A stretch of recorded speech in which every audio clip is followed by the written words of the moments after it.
Greetings, everyone, and welcome back. So today's recording. I know it's been a few weeks since my last one. I do apologize. A lot of things have come up. I have made preparations to get underway. And so I've got the whole facility charged up, ready to go. I've got the little hitches in the game here. It's due to probably my graphics card being a few years old.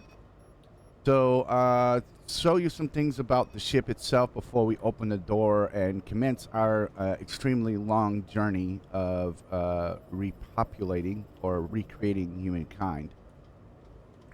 So this is the main bridge of the ship. There's the steering wheel and there's the throttle. Everything is controlled. The ship is controlled through the standard WASD keys. But the one thing I want to point out is this little screen over here. Each one of the screens that is interactable, you can go up to it and look at it directly. This is your your environmental screen, possibility of rain, the current temperature outside, the waves, heights. Everything's calculated in the standard metric system. The wind speed and the amount of clouds in the sky. You press escape to get away from it. And then here we have more in depth, your actual compass or your heading. Then you have your wind speed, so it's currently about 10 meters a second. Your clock is interactable, you can look at it, and there's another actual physical compass here. That there's your speed control. It's monitored in percent, but once you get into the console, you'll be able to monitor on how fast you're actually going, as in meters per second. This is the hull of the ship itself, currently at 99%. I'll show you in a few seconds on how to fix that once we get through all the screens. This is your fuel level of your fuel tanks. You have a diesel generator, a diesel engine on board that is used for main propulsion. And then with the next screen over here, this is your electric generator output. This is your secondary engine for controlling propulsion. Obviously, electric engines, especially with just having one, do not have a sufficient power output to keep the ship up at the top speeds that we can create with a diesel engine. So we will have minimum speed control or minimum speeds with the generator itself. And then we have the clock here, which tells us when sunset and sunrise is, or the time of the day. So we actually have a physical clock over here. Oh, this is not a clock. This is actual coordinates. So our current coordinates on the map is 11.5 and 8.2. I believe that's north and south, but or north. One is north and south, and the second one I believe is east and west. I'm not sure. I'm not a geographer. I don't know maps things too well. Then we have the very important map. Click on it to open up the map. You can expand the map, go all the way out. You can zoom in, and you can also move the map around with your left mouse key. Now, currently, there's not a lot on the screen right now because we are just starting our journey. So obviously, we're not going to see a lot. So within a first couple of buildings, places we're going to be going to are going to be destination points guided by the game. But once we start go to these particular destination points, the map will start to open up more as we travel. Obviously, because there's a thing like in most games with a map have called the fog of war, or the fog. As we travel to locations, we open up that fog and increase the amount of green we see on the screen, versus the black or the negative color. But once we expand the map out, there'll be more locations for us to explore and to gather resources and materials. And we'll also be able to gather many things we'll be able to gather. And then sometimes they will be required to go to these locations to get some of the rarer resources that we need for building more and more of the complicated components and structures we'll need to advance through the game. So building wise, as of right now, I am currently at a level where I have unlocked. I am currently, so your level is down here in the bottom right hand corner of the screen when you go into the build menu. You'll also notice in the left hand of your screen, if I didn't mention this last stream or the last video, you have a display of keys you can tap. Tab does your inventory, so it'll open up your backpack. T opens up the tools you have available, which is the top 3 bars there on the keys 5, 6, and 7. Then your skill keys you'll be able to use unlock new components you can build, new structures you can build, and stuff like that.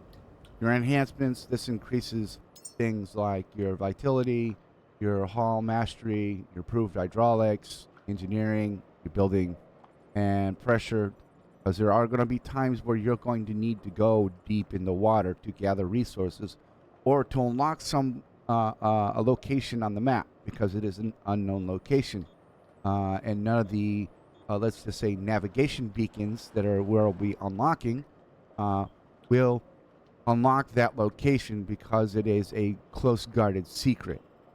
Your scrapper, where we can use the tool to get scrap metal, your battery itself, and then your power management. So these are just like your typical skills you would use, or the enhancements are like skills for your personal, you increase your defense, increase your attack, increase your critical strikes and stuff like that.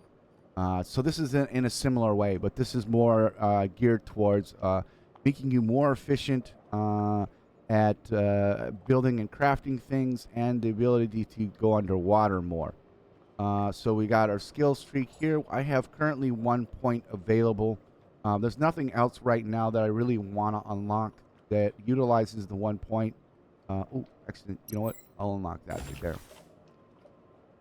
So in your skill, each level has a skill section that gets unlocked in your skill tree. And your skill tree allows you crafting things. In skills 1, which you start out at, you'll be able to build a repair tool, your flashlight, and then just like with most games that are a crafting survival game, the higher your level, the more stuff and more complicated stuff you'll unlock.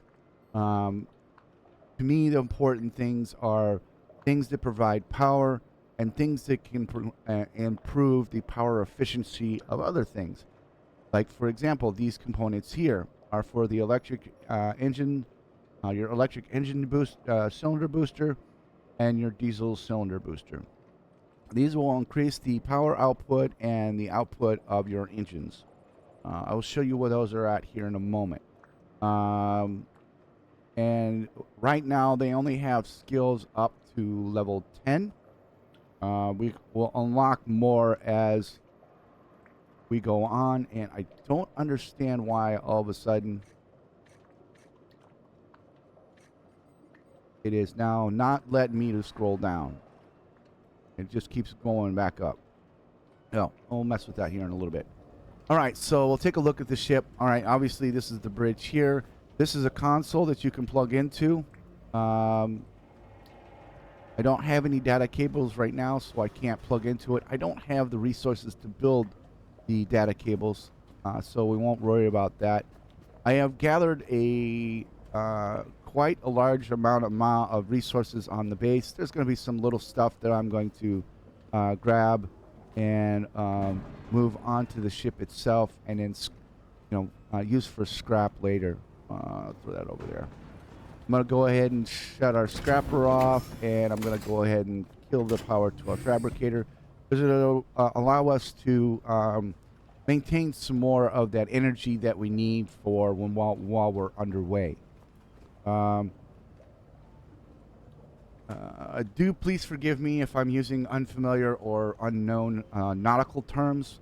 That is the Navy side of my life kicking in. I spent the last 18, almost 20 years in the military, the United States Navy in particular, as a naval engineer. I did a lot of engine work and stuff like that. So I'm used to the nautical terms of the Navy, the military. So if I'll try to explain some of the terms, but you'll have to forgive me. I am an engineer. I'm not very familiar with a lot of these nautical terms. I just know that that's what it should be properly called. So as you can see here, I have several different boxes set up. I'm not quite sure on if there's a way to actually physically label them, but there is a way to change the color of them. You can go in and where is it? Hit your down page. This allows you to customize the box. You can pick the colors. You can choose where the icon is at. This is either on the left or the right. Ooh, I didn't see this. Yeah, I'm not worried about that right now. Just leave it as an X at the moment. Leave those icons are on the sides. Oop, wrong button. And each one of the boxes, I have a different resource. So this one is holding iron. This one is holding copper, and so on and so forth. Yeah, copper, gold. Oh, I'm too close. Rubber, glass. There's aluminum. This is polyurethane. There's some fabric, silicone. There's some plastics. There's the carbon fiber stuff. Titanium, which is one of the rarer resources. As you can see, I don't have as much as that. Then there's more iron because my iron box is full. I've created another box for it. There's some more copper. And again, some more iron. So these little boxes fill up very fast. And they really don't hold a lot. So you gotta have to be kind of cautious on the amount of stuff you gather. Hence why some of the rest of the stuff I have here, I'm only going to be, I'll keep them in their standard forms. And then I'll scrap them down later once I've gotten some more or larger boxes to hold the resources. We'll move some of this stuff around. I think one of the big nice things about this survival scrapping game is the fact that you can throw stuff around with it. But it doesn't cause actual physical damage to anything, at least not from where I'm throwing it at. There might be some... oops, there we go. It's on that ship. There might be some others... certain distances where you throw things and they actually will cause damage. All right, so I've gone back to the beginning area and I collected a lot of resources, scrapped a lot of things, and then I've ground them down, turned them into their individual resource components. So I won't go any further than that.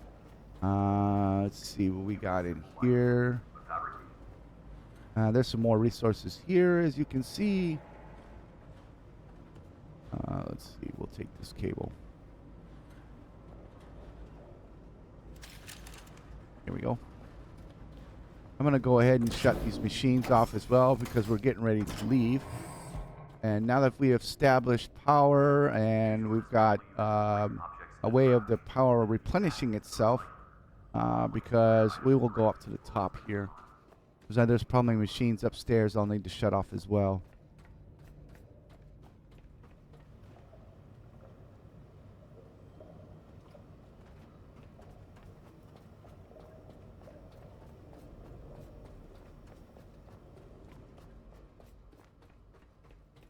And this here is just the power flowing to the batteries on the station.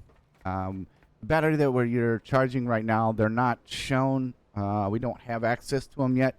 They won't be for later on in the game, which we will unlock. So I haven't gathered all the resources on the facility. I'm not going to unless I absolutely have to. I'll probably, when I'm bored, come back to these locations and gather more resources.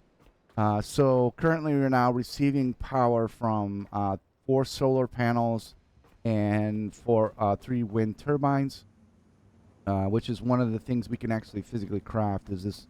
I don't think it's this wind turbine per se that we can build.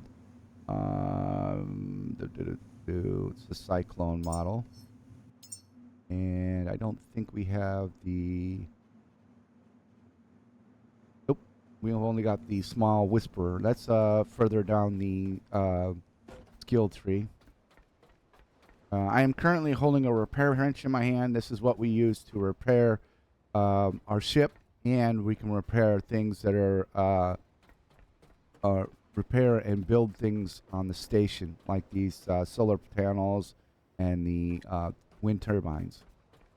You also have a flashlight, and we're going to hit 7. This is our grinding tool. This allows us to turn this like this here into scrap. It shows you the amount of plastic or the amount of electricity of your battery you'll consume by grinding it, how long it'll take, and what resources you'll get out of it. And we'll get plastic scrap out of it. We won't get refined plastic out of it because then we have to throw that in the recycler in order to get those resources back. And these here, all right, so I have turned them off. All right, cool. I'm going to grab this little cable here.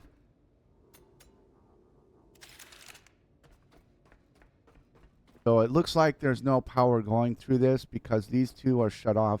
So there's no power drain, as they'd say. I'm going to go ahead and close this door because we won't need it right now.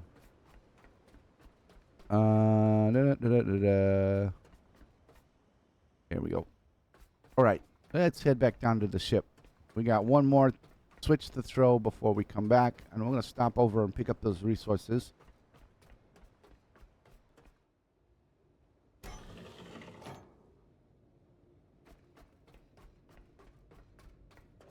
I like closing most of the doors.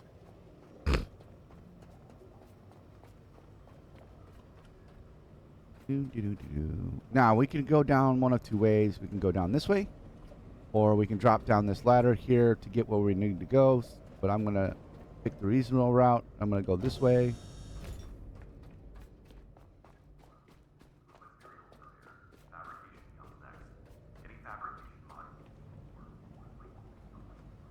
Oh, we gotta go collect those resources. That's right. Pressing and holding the E key while you're highlighting a resource will gather everything in the area. So, and that's a nice little key feature that's been added to the game after the early access release. All right, so a few things we'll have to do. First, we'll need to climb up to that scaffolding up there and open those big-ass doors. Pardon my French. Or bad English. All right.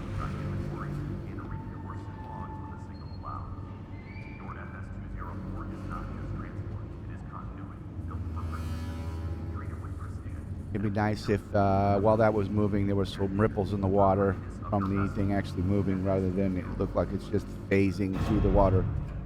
But no qualms there. It looks pretty cool what they did. All right, so undo the mooring lines. I'm going to disconnect the battery here. Reclaim the wire from that. Untether the last mooring line. Now that the ship is free from the station, we'll head up to our pilot house here. And as you can see, by pressing the space bar, I can bring up our anchors. The ship will not move with the anchors in the water.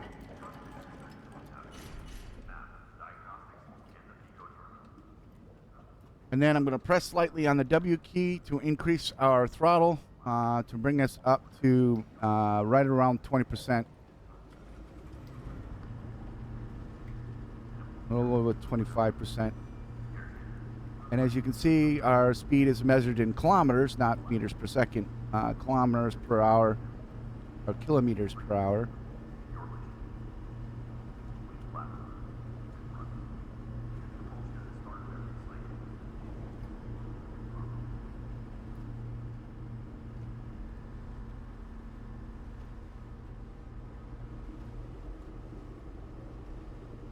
And we also got our distance traveled. We also got our fuel gauge in that little circular or three-quarter circle. This vessel is more than just machinery. It's your refuge, your home now. Sail forth, Caretaker. Reclaim the waters humanity once commanded. The path is uncertain. Restoring navigational relays will illuminate our way. Beacon 49, eastward, should be your first step. All right, so now we can have, we got to navigate our way to the beacon here, and we've got to reestablish the beacon, which means that we'll be constructing some things and moving on from there. I'm going to go ahead and stop the recording here today, and we'll pick up with me moored, as the term is called, for hooking up mooring lines onto a pier, a stationary pier, and we will pick up from actually activating the beacon and taking a look at our map itself. Again, thank you for joining me today. I've not a lot of plans in works right now, other than doing the recordings for this and showing a freshly early access game and a new look at a type of survival. I hope you enjoyed it. If you do, please hit that like button. It will, you know, hopefully I can get some more viewers and get my channel really moving and start pushing back into the channel more than just videos. And I look forward to the next video. Hopefully I'll be able to get it out to you guys next week. I do not edit these videos. I'm not very good at it. I just record, and I appreciate any help I can get or any suggestions. So leave your comments in the comments below the video. This will be posted on my YouTube channel, and I will hope to see you guys again. And thank you for watching. I'll come back now. Here